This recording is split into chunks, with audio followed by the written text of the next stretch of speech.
Welcome everybody back to Boost in Motion, guys. Good morning, good afternoon, and good night. Thank you.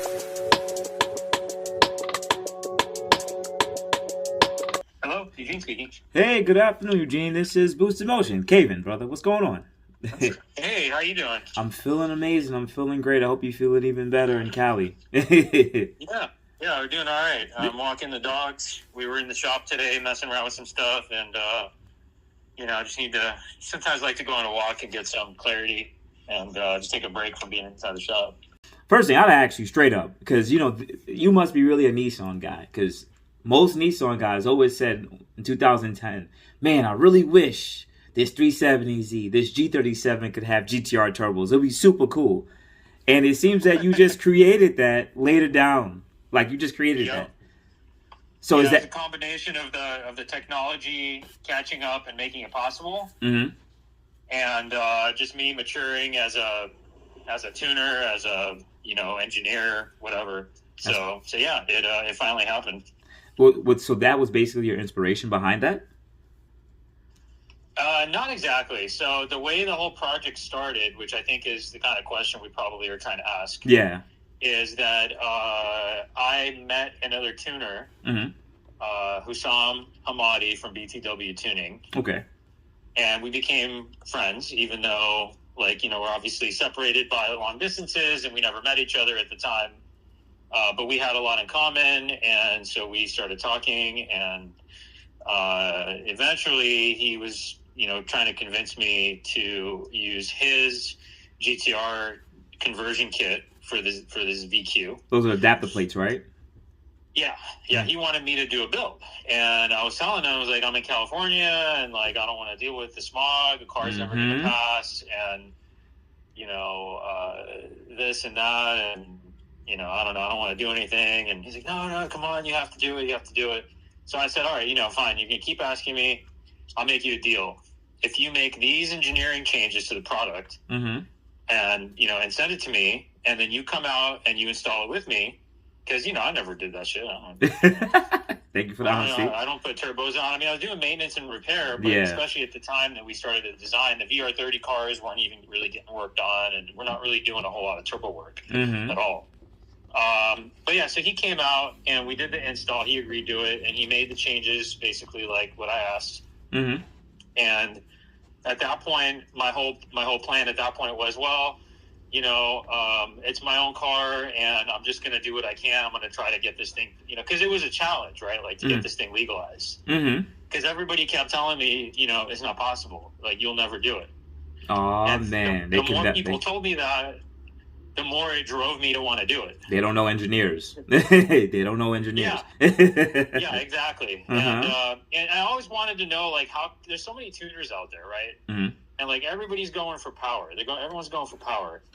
And I don't want to go for power, because it's you're just competing with everybody else, and it's pointless. Really, it costs a lot of money, and it's just I'm just not interested in that, because making power is easy. It's just about jamming more airflow through something.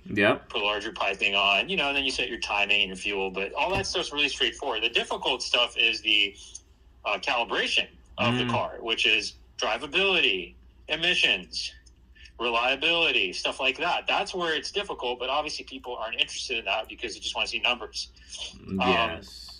So I wanted to really do something that was different, that would help me stand out as a tuner, do something that nobody's done before, and this was the perfect project. So I'm like, all right, you guys think it can't be done? Well, I'm going to show you. Let me show you. And you did. Yeah, that's literally what happened. I was like, I'm going to do it. So I got to it, and there was a lot of learning and stuff, and, I had to learn a lot of cool stuff that I didn't know. And I mean, the whole process of tuning the car, doing the emissions testing. Emissions testing is very, very expensive. So was that the hardest challenge for you to get across, or what was it? Or engineering side, what was it really? It wasn't hard, as far as nothing was hard for me. Everything was really straightforward. Nothing was difficult. There weren't really any problems that I had to solve. I just knew what to do. But I guess the most difficult part of it was knowing that if I make a mistake, that it's going to cost me thousands. Oof.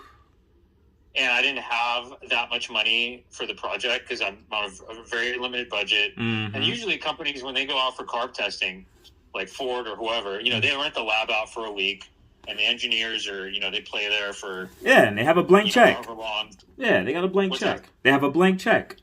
Yeah, exactly, right. Mm-hmm. So they're sitting there, and they're playing around, they're trying to minimize emissions, and then this guy comes in, me, who has never done any emissions testing, rents the lab for 1 hour or for one test session, and just passes with flying colors. Like, who the hell is this guy?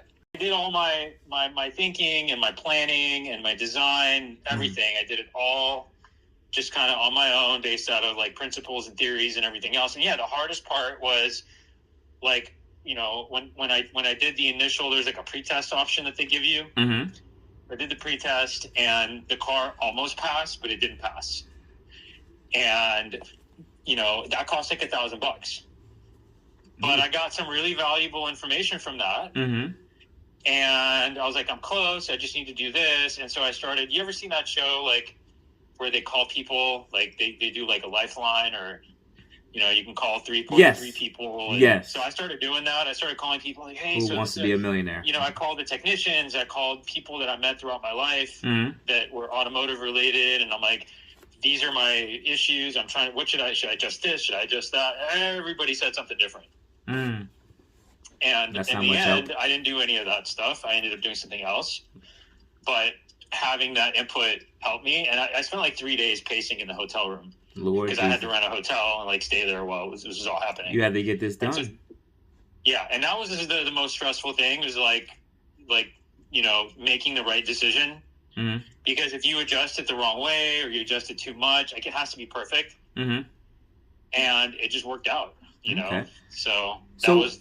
So what got you into tuning then? Like, what platform did you start off with? Is it only Nissan and Infinitis? So I started on this platform, the VQ, and I got into it because I had bought a car that had the Stillen supercharger kit on it. Yeah, like most people. And I had nothing but problems with that car, because the car kept going to limp mode, and then I ended up getting like some tune from this local tuner. And when I bought the car, I knew the other tuner, and I was like, hey, you know, I'm going to buy this car, and it has this issue. And he goes, oh yeah, I know. I can tune it for you, and that problem will go away. And, you know, you'll be fine. Mm-hmm. I'm like, okay, fine. So he did it, and like the car kind of drove okay, but I mean, I'm telling you, man, it felt like it was slower than stock. Like, I wanted to take that damn kit off. And so I started on a journey where I was searching for people to help. And at the time, it was tuned on UpRev. Oh, so yeah, that's back in the day. That's back in the day. What's that? That's back in the day. That's long time ago. Way back in the day, yeah. Yes. So EcuTech had like just... And I got it tuned on EcuTech, and the car just ran like worse than before even. Like, it was just awful. Like, the drivability was terrible. There was like all sorts of weird, like, you know, the cold start was really bad. It sounded cammed even though it didn't have cams. You know, it was not good. The situation was not good. Mm-hmm. And so I started calling around, like, trying to get other tuners. Actually, you know, one thing led to another. So one day I'm walking down the street, and I run into, like, 2 blocks from my house, right? I'm walking down the street, and there's a guy working on a Z. It's like a 300 ZX, like an older one. Love those. And yeah, those were like, when I was a young kid, that was, you know, that's what I wanted, right? Mm-hmm. So anyways, I start talking to this guy, and he wasn't there. It was his wife, and then he ends up showing up later, and it's like, hey, you wanted something? Or, you know, so we got to know each other. Mm-hmm. And, you know, I'm going to try to fast forward this part, but there are certain things I can't talk about that are relating to him. That's okay. But he basically, like, opened my eyes, and he's like, yeah, these guys are ripping you off. Ah, shit. Right? Like, yeah, he's like, let's look at what's happening. And he knew all this stuff, and he had access to things. And he's like, yeah, man, this is all bad news. It's all bad news. So he introduced me to somebody that he knew that was local. Mm-hmm. And that guy took the car for like a couple months, and he was trying to figure it out. And he's like, yeah, this is kind of the best I can do. And by then I was already getting familiar with the software, but you know, like the software, you're not really supposed to have access to it because it's only for tuners. Yeah. But I sort of had access to it through this other tuner, and like I was playing with it. So fast forward, they basically authorized me as I showed them that I had knowledge and understanding. Mm-hmm. And they showed me that they gave me, they made me a tuner. Like, they're like, okay, you're going to be a tuner. We're going to put you on the website. You need to pay for, this and that. And I'm like, all right. Nice. So I started doing it. Yeah. And then I spent a couple of years doing R&D. My background is I'm a software engineer. Nice. So I started writing code. Nice. Right. I would collect data from the car, and then I would identify what the car was doing, and I would try to solve it with math and figure out what the problem was. Right. Okay. Engineering. So I finally figured it out. After about 2 years, I finally figured it out. Most guys, when they start tuning, they're doing NA cars. They're doing simple stuff, right? Me, I jumped in with the supercharger right away. So I figured it out, and then what happened was really interesting. So I would run into people on forums and other places, and they were like, "Hey, I'm having this problem, and nobody can fix it. I went to all these tuners, and the car has this issue." And I'd message them, or somebody else would message them, hey, you should go to Eugene, because Eugene, I had knows that what he's doing. Fix this. Yeah. Yeah. Mm-hmm. So of course I started doing that, and just everything I just started fixing all these snowballed. cars, and that's sort of the history of what happened there. It's my fault, but what's the one thing you look at that's I like what I did here, and I love how this worked out? What would it be? That's a good question. Well, it's carb legal, and it uses mostly OEM parts, and I really like that. What's the one thing? It's really hard to say, because everything about it's good. It's not. There's nothing that requires you to permanently modify your car. Cut it up. Everything just kind of works. It's a really efficient kit. Even though it's emissions compliant, it can be reconfigured to make well over 1,000 horsepower. It works for all-wheel drive. It works for rear-wheel drive. The car is reliable with it, depending on, of course, what you do. If you're making 1,000 wheel, you're not going to be reliable. So if I was to ask you a question then, because I've already been asked, I actually went on my Instagram, and I was actually shouting you out on a live recently. I asked, people had DM'd me and was like, hey, Boost, if you are going to get this kit for your Q50, because I've recently purchased a Q50 again, got back into the VQ game. And I said, this is a kit that I'm really looking towards. They said, hey, well, if you can do the stock turbos and the Nismo turbos, that means you can probably do even the larger set of turbos that can fit on GTRs. Maybe it can fit on that car. And I said, I don't know. I would have to ask Eugene. Definitely. Yeah. So as long as the turbo will fit a GTR, it will fit this application. Is there enough room for that? I wouldn't know, physically. Yeah. So the way it usually works, so the stock GTR turbos are journal bearing turbos. Okay. And from a reliability standpoint, long term, journal bearing turbos are generally considered more reliable. I thought the ball bearings were more reliable. Well, no. So the ball bearing turbos can be more efficient because there's less drag on that bearing mechanism. But journal bearing turbos, because of the way that the oiling system works, they essentially float on oil. There's pretty much no contact. As long as your oil is kept clean, there's a lot less wear. And I'm not super into exactly. I just remember when I was doing the research on the different types of turbos that were out there that I could have used for the application, and I'm why did Nissan go with the journal bearing turbo? They could have. It's a GTR, right? It's a supercar. Why didn't they use the ball bearing turbo? Right. So there's reasons for that. Okay. So, and one of those reasons was that yes, the journal bearing turbo is considered a more reliable turbo, but the ball bearing turbos can be made more efficient. So it's really kind of a balance, I guess, of your product design and what you're trying to do. And in this particular case, they are journal bearing turbos that they come with the GTR, and they work great. And they're great. I don't have any complaints with them. Okay. So now there's go ahead. Sorry. Yeah, but what you can do is if you took one of these turbos and you can do some machining, you could put different exhaust wheels, different impellers. Yes. You can bore the housings out. Anything that they make for a GTR that will fit inside of the GTR will generally fit this application. Okay, because so you're holding the turbo. It's when they make a turbo bigger, they're not necessarily changing the external housing size. It's more focused on what's happening inside. Okay, majority of that. If it's like an OEM or like a pure turbo or something like that. But like if somebody wanted to go with a full frame, that is possible based on your experience because of what you've seen on the run. Okay, that's good. Mike's question. Yeah, we've done the setup with the pure turbos, and they just bolt right up, and you just put them on. Nice, that's beautiful. So and you're making 1,000 wheel. So I already went through your website, but to ask, so this kit is mainly made for the VQ37 guys, pretty much rear-wheel drive, all-wheel drive, Q50, 370Z, G37s, and anything else with a 3.7, basically. Yes, 3.7. It would work on a 3.5 HR, but there are some differences somewhere. I don't remember exactly what those are. And for somebody that has an all-wheel drive 3.7, depending on the type of steering rack assembly that they have in their vehicle, they may need to get a different subframe. Like, I think it's like the Q50, I think they have the aluminum subframe for all-wheel drive. But if you look at something else like a FX37 or a QX70 or something else that's all-wheel drive, they have a steel subframe. And so in a situation like that, that person would probably need to swap their subframe out for a different one so that they could use the rack spacers. And because you have to move the steering rack shaft away from the turbo. Okay. It has to be angled slightly. So there's these special machine spacers that pretty much every turbo kit uses them. It's a pretty standard thing to do. Very similar to like the AAM twin turbo kit, something like that, right?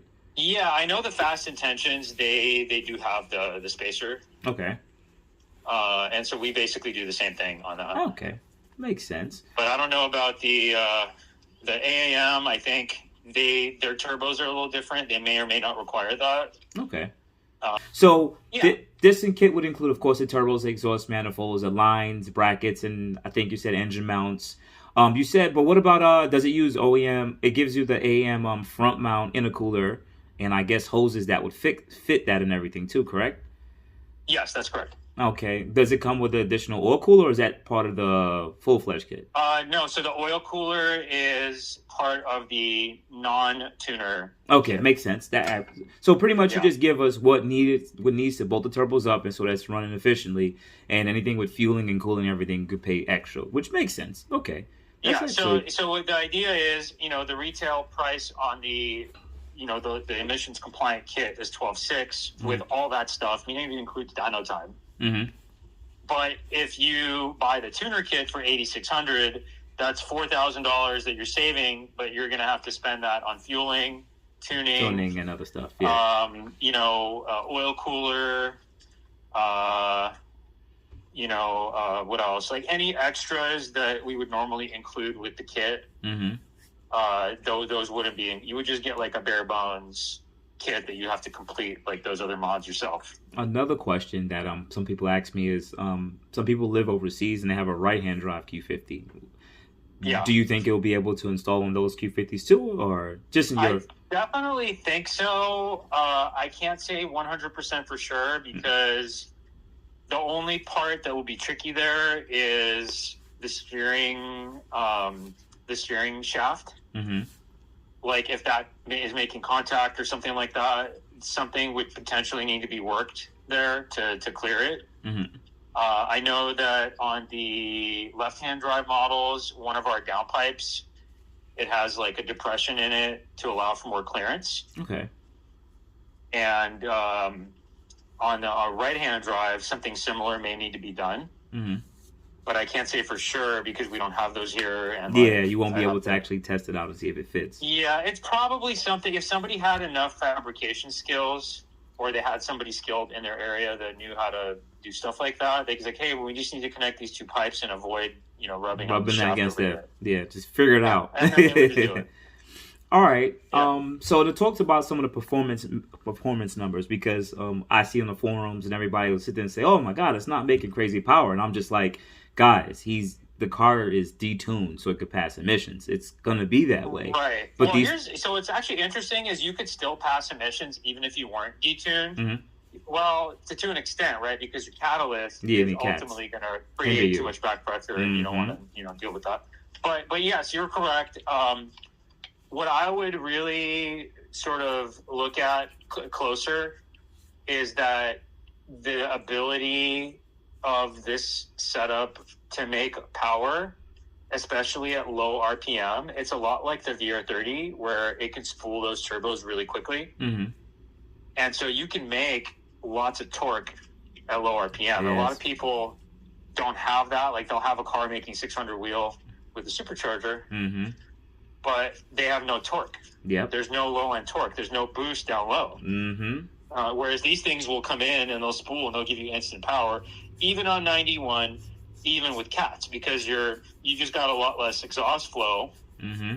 at low RPM, so you can sacrifice, to do that. Like you can make the boost and be fine. Yeah, and right? The car has enough displacement too. Yeah. And most people spend their time at low RPM and just driving around town. That's where you want the power. That's the number one reason why I'm leaning towards getting your kit. Because number one, I'm coming back to that platform. Number two, I like definitely supporting any small businesses that's out there, especially for something unique as a dream like this type of kit that someone sat there and put their time and effort. An engineer sat there and got it done, and this is something that anybody across the world could probably buy and install. And yes, as an old VR30 guy, too. I've had two of those vehicles. I had my fun, but that is the thing that I miss the most. Like you said, a supercharger kit that makes it a highway car. Nice, it's cool. Right. A lot of parasitic drain. Like you said, all the big turbo kits that are out there, the single turbo kits, they're a little bit more laggy. And once again, they don't spool up fast enough. Everybody wants a kit that's having a ton of fun up to 4,000 to 5,000 RPM. Anything below that is where the fun we would enjoy, because that's daily driving. So your kit definitely gives that. So if you had to throw...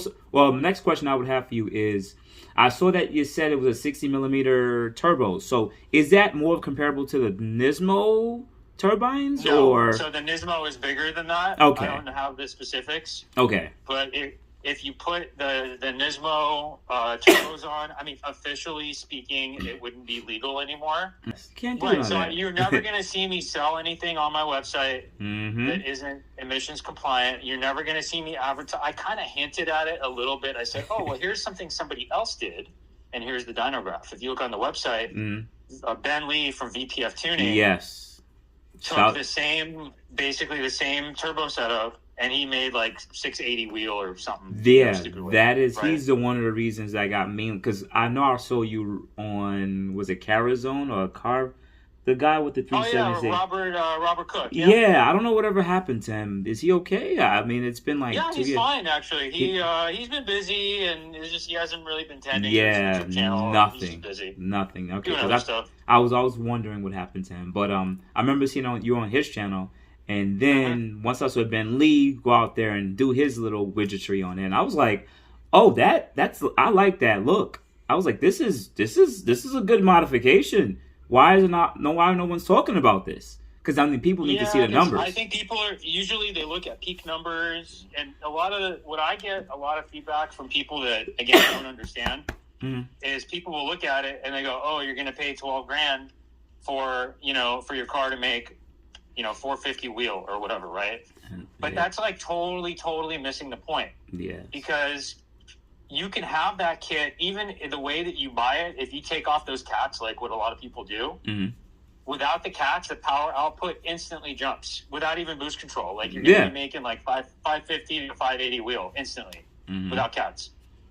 Because they really, they slow down the spool, and the car can't make more than like 6 or 7 PSI. And you take them off, now you're making 10 PSI.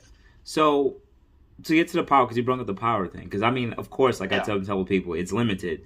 So based on those turbos, we can basically see, because Ben Lee had his own slight tuning. The car is capable of doing pretty much 650 wheel. But 650, I would say, is a realistic maximum that those stock turbos will do. But you got to keep the torque low, because most, the rods are not as strong on the VQ. Yeah, so the torque, you're going to want to limit it. Like, I had a guy who was racing every day, literally, like, racing on the freeway, street racing, just 2 years straight. And finally, the engine gave out, and he broke a rod. Yeah. So, and I was sitting at, like, 480 foot-pounds. Yep, there you go. That's the lower number. You know, and you know, it lasted. It took a lot of abuse, but you know, it's a stock engine. If you want it to last and you want to push a lot of torque through it, you're going to want to upgrade those rods. And you know, while you're doing the rods, you might as well upgrade a few other things. But exactly, you know, the rods really seem like the weak point on the setup. It has always been the weak point on the VQ. That's holding back the VQ from making a couple. I have a couple more questions. So what about warranty and post installation support? So we cover everything. You know, if you put the kit on and let's say you're installing it yourself, right? And you put it on and, you know, you assemble everything, you go for your first drive and there's a problem with one of the turbos, right? Now, the turbos, if you were to buy brand new turbos from a GTR, they're very expensive. We're talking like at least $3,000 per turbo. And that is not affordable. Nope. So we start with a core. We get cores. And then we send those cores off to a certified rebuilding facility like PT Turbo in Southern California. And what they do is they completely replace everything on the turbo. They put the turbo into like a special like blasting cabinet. They replace all the internals. They new cartridges. Yeah. They pressure test it at high speed. They do everything like to ensure that they're good, right? Then they ship them back. And let's say you put it on and one of the turbos is defective. So you would essentially have to take the turbo off. It would get mailed over to PT Turbo. They would repair the turbo for free or warranty it or whatever you want to call it and then send it back to you. That's in the case where you're doing your own install. There's no, I wouldn't be able to compensate for install labor or anything like that. Yes, makes sense. That would be on you, unfortunately. And if we did it, go ahead. How long is that warranty for?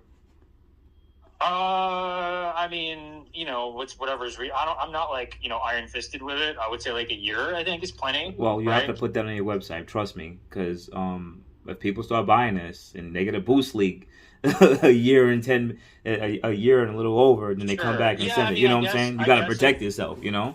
Right. Okay. No, fair enough.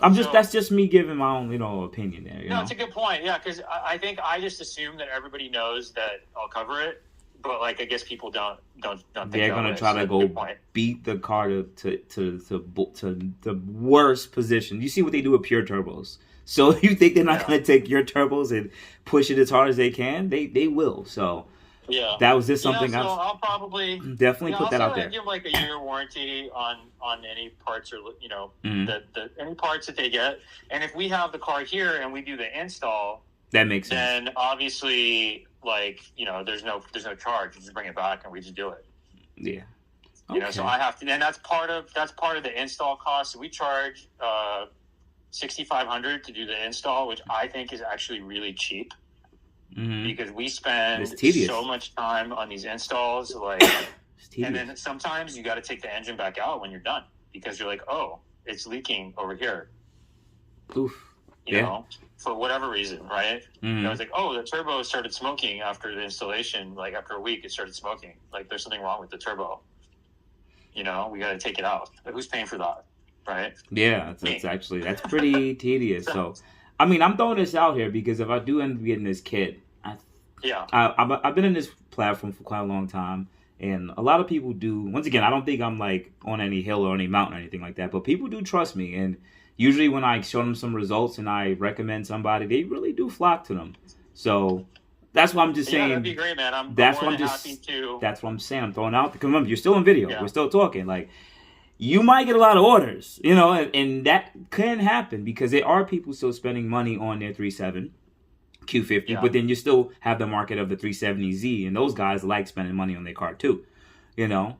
So, I can definitely see that in the future, but the main thing that you really have me really set at with this is because, as I said on my Instagram, and I'm saying to you right now, is I like that there's a quick responsiveness to the vehicle when you go with these turbos, and the glass ceiling is so high. VQs have been closed deck, rods, pistons, and they can make 900 to 1,000 horsepower. They can make some good power, but most of those people are doing it for the, they're dyno queens at 60 to 130s. I need a car that I can have quick and, from on the street. And that's what I'm aiming for. I'm not saying I want a 1,000 wheel VQ, but knowing that I have a setup that can do that relatively easy with just swapping out some turbos, it's pretty cool. A couple other questions off the top of my head. How ahead. much other, because once again, it's mainly Q50s, but I do have Nissan people who follow me too. But how many Q50s in the market have purchased, in the USA, have purchased this kit and installed it? So far, only one Q50 bought it. Okay, rear-wheel drive or all-wheel drive? He is rear-wheel drive. Okay, cool. So I might end up. And when we built that car, he brought the car to us, and we did everything on site, like the piping for that car, where it goes from the intercooler to the turbos. We did that, when we built the car. So everything's pretty much the same. The only part that's different is how some of the piping is routed. Because, on the Q50, it doesn't take the same path as it would on a 370Z. They'll be different. So we basically, we fabricated the piping and got it all set up nicely. And then he picked up the car. So as far as, go ahead, yeah. So my question would be then, will there be any welding that would need to be done if, let's say, somebody... No, not for you. But what I would need to do if somebody decided to purchase a Q50 kit is that I would need to get a Q50 here, possibly that guy that we did the install for. And we would need to, make piping on that car so that we could ship it out. Because the only one that we mass produce the piping for is the Z, because that is the majority of our customers have Zs. That's a good question. Until I get more demand for a Q50, like if I get a bunch of orders, then we'll call the mandrel bending factory and we'll send them a sample and then they'll mass produce it. Okay, that is a very huge question here. That's probably the most important question. What's the lead time to build this kit? Then that's another important thing. Happy we got it. I would say something like that. It would probably be to do the piping. Probably, I would say maybe 2 to 4 weeks. Okay, it's just a matter of getting a car here. I would just ask that guy to bring his car. I would have my fabricator work on it and make new piping for it. And then I might need to get some couplers or something that, whatever couplers we used on it, we'd have to get more of those or, improve the design a little bit. To kind of clean it up a little bit because that was the first one, Yes. And, okay. And then package it and be like, here you go. Here's a box. Here's your piping and everything else in the kit's the same. So it doesn't. Let me see. What other thing I could ask you? Will there be any difference? Two more questions. Will there be any difference between Q50? Once again, you have to look into it then. Q50s with regular power steering versus the electronics there. That's a good question. Yeah. I kind of looked into that before. My answer is I don't know. Okay, that's fine. I don't think that I have a feeling that it may not work with it. But I would have to look. Did his car have power steering? Yeah, his car has the hydraulic power steering. Okay, cool. All right. And then as far as all-wheel drive model, because we can do it, we just don't have a car to do it on. So, we would have to have somebody. If it's an all-wheel drive, we're definitely going to need the car here, unless whoever has the all-wheel drive vehicle wants to do their own intercooler piping. Okay. All right, because that's another more important question. And lastly, there's people with AFS. No, is it AFS? They have the intelligent cruise control. So that may be another issue for the intercooler. I don't know if you've tested on a Q50 with that. Or even a 370Z. I think some of them had that type of cruise control too. I don't think I've seen any issues with that. I'm going to say I don't know. Okay, it's fair. But there isn't really anything out there that can't be made to work one way or another. So even if it has, electric power steering, there's probably some way, maybe it gets converted to hydraulic. I don't know, right? Okay. It just depends on what the setup is, and that one I just don't know. Okay, that's fine. That's okay. Yeah. And will the downpipes bolt up to pretty much, I'm assuming, any stock Y pipe? or aftermarket white pipe, because they all have very similar architecture. Yes, so we're actually on our second revision of those, Mm-hmm. and I have really perfected them, to be honest with you. And you can take, like, let's say you have a car, and sometimes they have white pipes and stuff that they don't have flex on them, mm-hmm. so your stuff's got to be spot on, right? Mm. So we've had those where people have gotten the turbo kit on, and we put it back on, it just bolts right back on. Beautiful. That's how well it fits, and the bracket lines up. If you put cats on it, everything fits. Beautiful. So it would put your cats or your test pipes or whatever you have back in exactly the same place where they are now. Beautiful. That's good. So people could keep their similar exhaust. That's another. And let me tell you, man, that was you asked earlier what was the hardest part. I think that was the hardest part of the project. Like from an engineering design standpoint, how to do all that, how to make it work, and even getting it produced is just a nightmare. But I figured it out now, and it's, man. And that would be a catted downpipe, right? No, it's just a downpipe adapter, and then you bolt to that whatever it is that you want to put on it. You could put a cat on it. You could put a 3-inch test pipe. You could put whatever you want, right? So you want to put your cats on, you bolt them on. You want to take them off, you take them off. Beautiful. So that probably brings down the price of everything too, to be honest, because you don't include any cats. So yeah, that's pretty cool. People keep their setup. Yeah, so no cats. You use your OEM cats with it. Nice. I like this. And for the record, I know a lot of people say, "Oh, how do you run turbo kit? And you got OEM cats on it. How does that even work?" And let me tell you, it works great, especially after years of driving or people taking their car to the track. Like one of the customers has been taking it to the track. Mm-hmm. And those cats are still working great because whatever's going on in the cat, a lot of it's all about the tune. Yes, absolutely. And, not developing exhaust leaks. If you get exhaust leaks, the ECU thinks that the car is running lean. Mm-hmm. It puts more fuel in, and then on the one hand, a lot of extra fuel. I mean, it will cool the exhaust. It will cool the cat, but then the cat gets plugged. Mm. So you really have to have a balance between how much fuel you put in and what that's going to do to the catalyst, right? And obviously maintaining emissions. Mm. Okay. So interesting balance there. But yeah, they can definitely last a long time. They can be done. Mm. I think that's all the questions I have, Eugene, to be honest with you. That was, you told me some stuff that I need to know.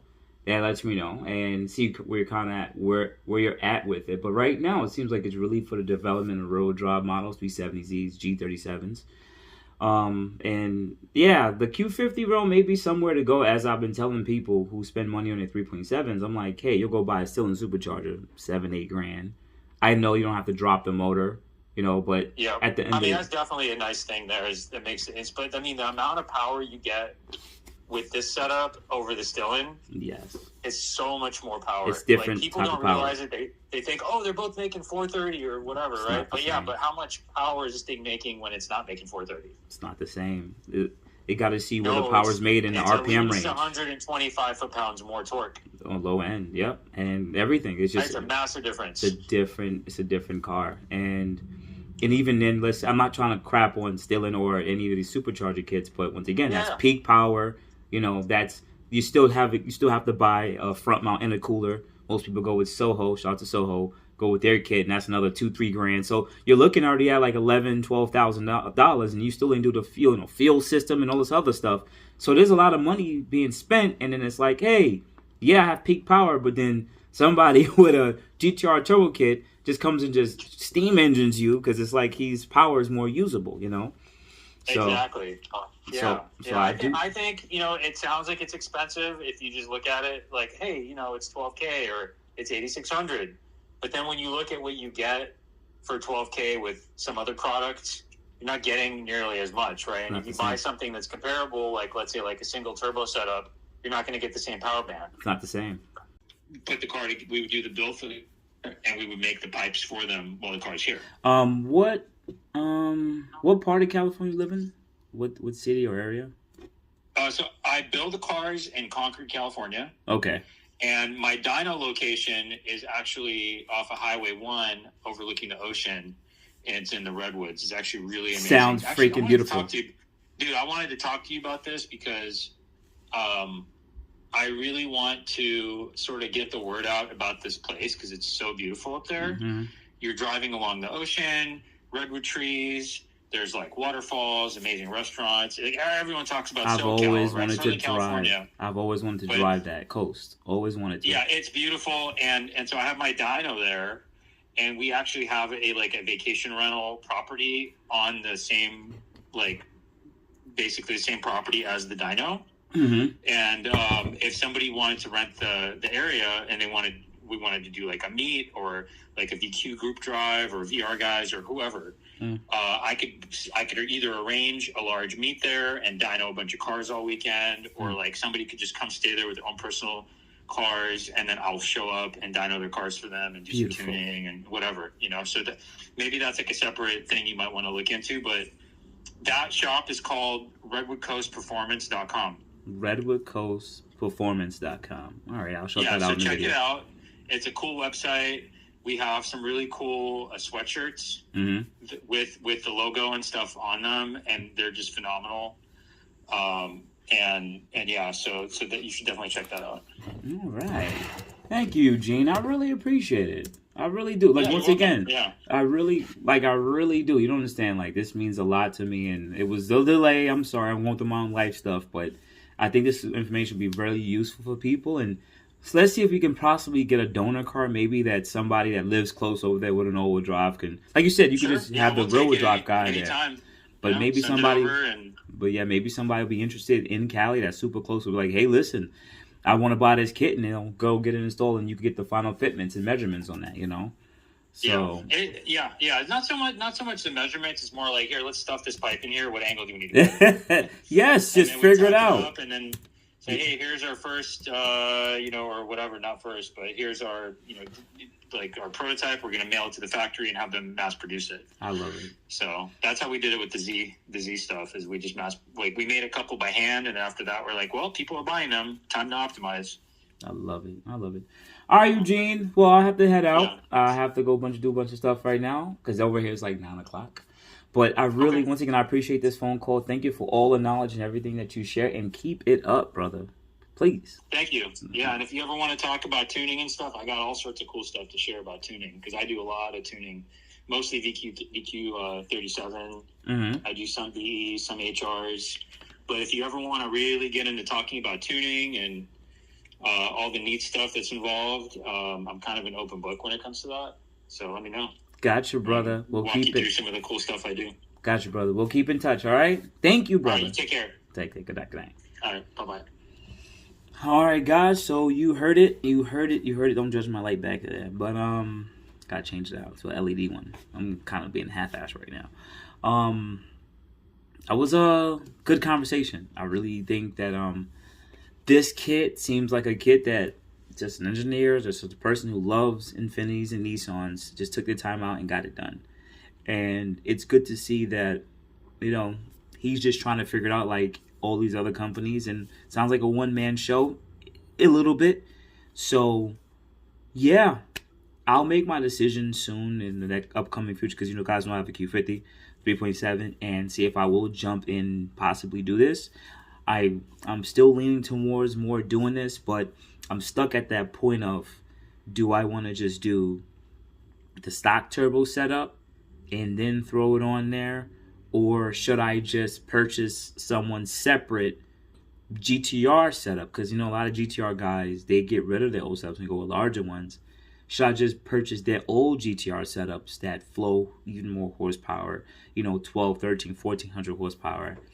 And, I hate to say it, I might still need to buy his kit or just do it on my own, get the adapter plates, and just try to figure it out on my own. I can do so too if I really want. It's something that I'm going to have to make a decision on because at the end of the day, I like where the kit sits and how much power it can make, but I don't want to really spend money twice in the sense of, hey, yeah, I got the turbos that can flow 600 or 700 wheel, but then I got rods and pistons and I'm just like, this is cool. I'm on E, but I'm capped at 700 on E.